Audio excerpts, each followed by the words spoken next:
Telangana budget సమావేశాలు ఈ నెల 12 నుంచి జరగనున్నాయి. ఈసారి బడ్జెట్ సమావేశాల్లో పలు కీలక బిల్లులను ప్రభుత్వం ప్రవేశపెట్టనుంది. ఎస్సీ వర్గీకరణ, బీసీ కులగణన, బీసీలకు 42% రిజర్వేషన్లపై సభలో ప్రధానంగా చర్చ జరగనుంది. మరోవైపు ప్రభుత్వాన్ని ఇరుకున పెట్టేందుకు ప్రతిపక్ష పార్టీలు బీఆర్ఎస్, బీజేపీ వ్యూహాలు రచిస్తున్నాయి. ఇక కాంగ్రెస్ అధికారంలోకి వచ్చాక రెండోసారి బడ్జెట్ ప్రవేశపెడుతున్నారు. మొదటిసారి 2,91,000 కోట్ల రూపాయల పద్దు ఆర్థిక శాఖ మంత్రి భట్టి విక్రమార్క ప్రవేశపెట్టారు.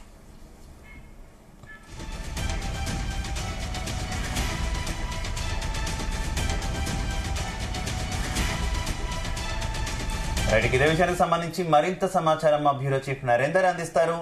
నరేందర్.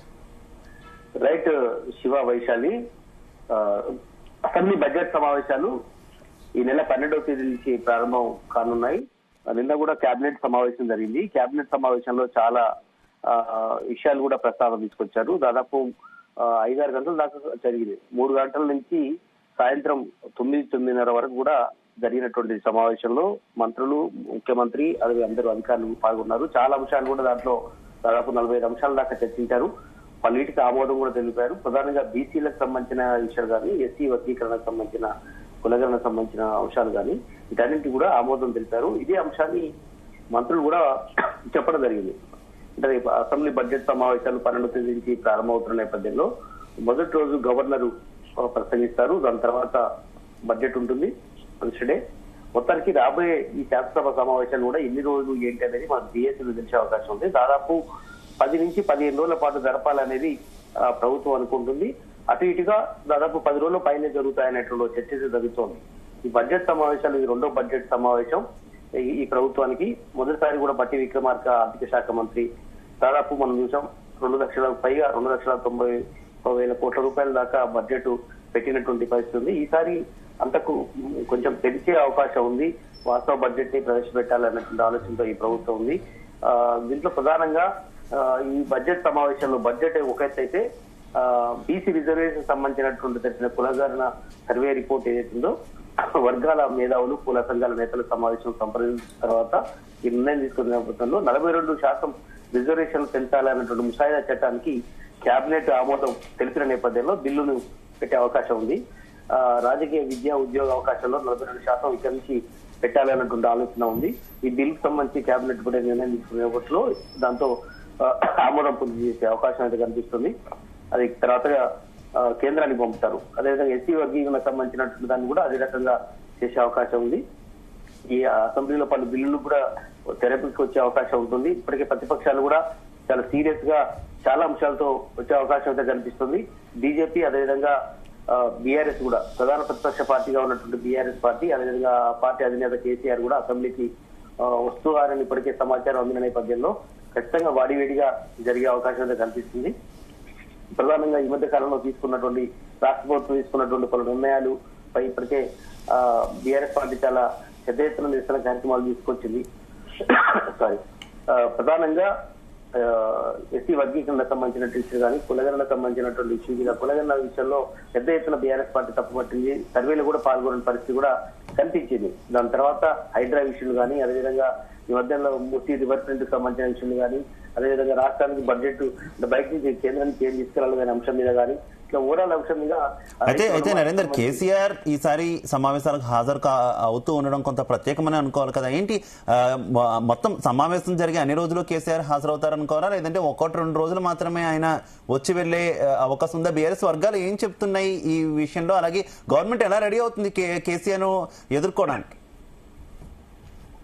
శివ, ఎగ్జాక్ట్లీ కేవలం 1 or 2 days మాత్రమే మాజీ ముఖ్యమంత్రి కేసీఆర్ అటెండ్ అయ్యే అవకాశం కనిపిస్తుంది. మనం చూసాం ఈ 14 నెలల్లో 2 సార్లు మాత్రమే అసెంబ్లీకి వచ్చారు. ఒకసారి బడ్జెట్ సమావేశాల్లో ఒకరోజు వచ్చి వెళ్ళారు. అంతకంటే ముందు కేవలం ఎమ్మెల్యేగా ప్రమాణ స్వీకారం చేయడానికి మాత్రమే కేసీఆర్ వచ్చారు. దాని తర్వాత ఆయన ఎప్పుడు కూడా రాలేదు. కేవలం ఎర్రవెల్లి ఫామ్ హౌస్ కే పరిమితాయన్న ఆరోపణలు ఎదుర్కొన్నారు.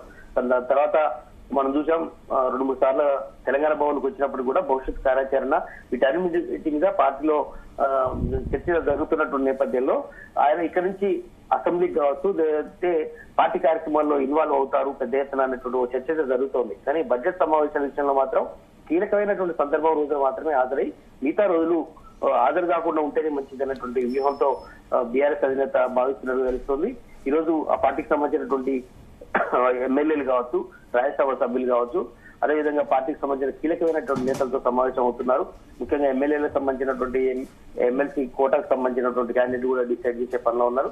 దీనికి సంబంధించి కూడా ఇప్పటికే పార్టీ నిర్ణయం తీసుకుంది. ఇప్పుడు కాంగ్రెస్ పార్టీ కూడా ఆ అభ్యర్థులను ప్రయత్నం చేస్తుంది సీరియస్ గా.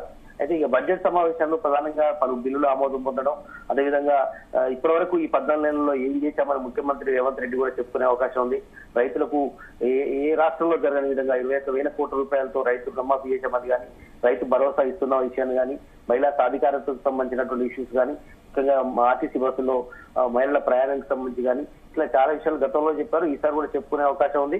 చాలా అంశాలు ఈ మధ్య కాలంలో అభివృద్ధి కార్యక్రమాలకు సంబంధించి తీసుకోవడం జరిగింది. అంటే వాటన్నిటి మీద కూడా ఖచ్చితంగా నిర్ణయాలు తీసుకునే అవకాశం అయితే కనిపిస్తుంది.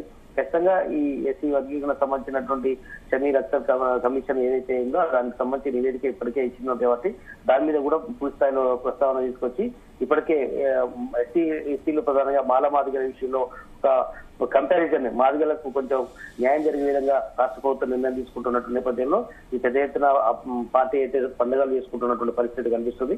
మొత్తానికి అయితే విద్యా ఉద్యోగ అవకాశాలు 42% రిజర్వేషన్ తీసుకొచ్చే ప్రక్రియ కానీ, మిగతా పలు బిల్లులకు సంబంధించి కానీ, ఫ్యూచర్ సిటీ డెవలప్మెంట్ అథారిటీ విషయంలో కానీ, 7 మండలాలు 56 గ్రామాలతో ఎస్పీడీఏ ఏర్పాటుకు కేబినెట్ నిర్ణయం తీసుకున్న నేపథ్యంలో వీటన్నిటి మీద కూడా సభలో చర్చ జరిగే అవకాశం ఉంది. నాగార్జున సాగర్ హైవే నుంచి శ్రీశైలం మధ్య జరిగే 30,000 ఎకరాల ఫ్యూచర్ సిటీ విషయంలో కానీ, అదేవిధంగా 36 గ్రామాలకు సంబంధించిన హెచ్ఎండిఏ పరిధిలోకి తీసుకొచ్చే విషయంలో కానీ, ఫ్యూచర్ సిటీకి సంబంధించినటువంటి development authority regulation, out sourcing కలిపి 90 పోస్టులకు మంత్రిగా ఆమోదం చేసిన నేపథ్యంలో వాటికి సంబంధించి కానీ, సో ఓవరాల్ గా నిరుద్యోగ ఉద్యోగ అన్ని అవకాశాన్ని అసెంబ్లీ వేదికగా చేసుకొని ముఖ్యమంత్రి గాని మంత్రులు గాని మాట్లాడే అవకాశం ఉంది.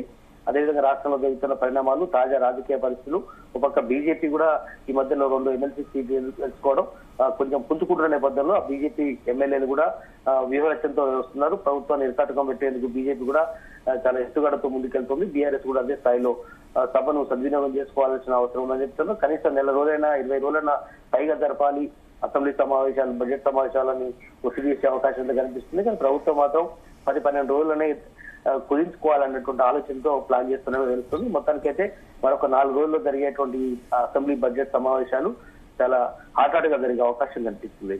Shiva Vaishali. Okay, thank you.